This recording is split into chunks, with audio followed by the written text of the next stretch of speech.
તો આ બધાની વચ્ચે જનક એક મોટી ખબર સામે આવી રહી છે। હવે ડીએનએ લેવાનું શરૂઆત થઈ ચૂકી છે। પરિવારજનો જેમને બીજે મેડિકલ કોલેજ ખાતે બેસાડવામાં આવ્યા છે।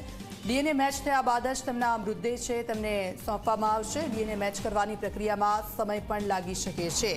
તો કેબિનેટ મંત્રી Rushikesh Patel DNA test centre ખાતે પહોંચ્યા છે। વિમાન દુર્ઘટનાના મૃતકોની ઓળખની કાર્યવાહી શરૂ કરવામાં આવી છે। અમદાવાદમાં જે પ્લેન ક્રેશની ઘટના બની છે એના બાદ પ્રશાસન કામગીરીમાં જોડાઈ ગયું છે, પરંતુ અત્યારે મહત્વની વાત એ છે કે ઘણી બધી ડેડ બોડી એ હાલતમાં છે કે જેમની ઓળખ કાઢવી ખૂબ મુશ્કેલ છે।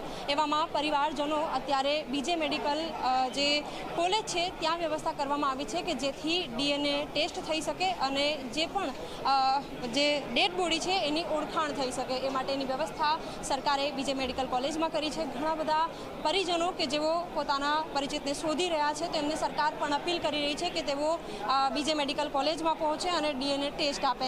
અહીં આપ દ્રશ્યો પણ જોઈ રહ્યા છો કે આરોગ્ય અધિકારીઓ સહિત જે હોદ્દેદારો છે એમાં ધારાસભ્યો હોય કે પછી મેયર હોય, ડેપ્યુટી મેયર હોય, તમામ અહીં ઉપસ્થિત પણ છે। મેયર પણ અહીં ઉપસ્થિત છે અને મેયર સાથે વાતચીત પણ કરીશું, એમને પૂછીશું। મેડમ, આપ જણાવો કયા પ્રકારની વ્યવસ્થાઓ કરવામાં આવી છે ડીએનએ? વ્યવસ્થા થઈ રહી છે। જે જગ્ગાવાલા છે એમને બેસાડ્યા છે અને શાંતિથી અમે સાંત્વના આપીએ છીએ અને જે રીતે અહીંયા જે વ્યવસ્થા થઈ રહી છે એ પ્રમાણે એમને ડીએનએ ટેસ્ટિંગ એ બધું કરવામાં આવશે। બિલકુલ, સરકાર એ રીતની પ્રયત્ન માટેની કામગીરી અત્યારે કરતી નજરે પડી રહી છે કે જેમાં જે પણ સગા સંબંધીઓ હોય એવો પોતાના પરિચિતને જો શોધી રહ્યા હોય તો સરકારે એ રીતની વ્યવસ્થા કરી છે કે જેમાં જે ડીએનએ ટેસ્ટ છે એ લેવામાં આવે અને પરિચિતોની ઓળખાણ થઈ શકે। કેમેરામેન શૈલેષ બગડા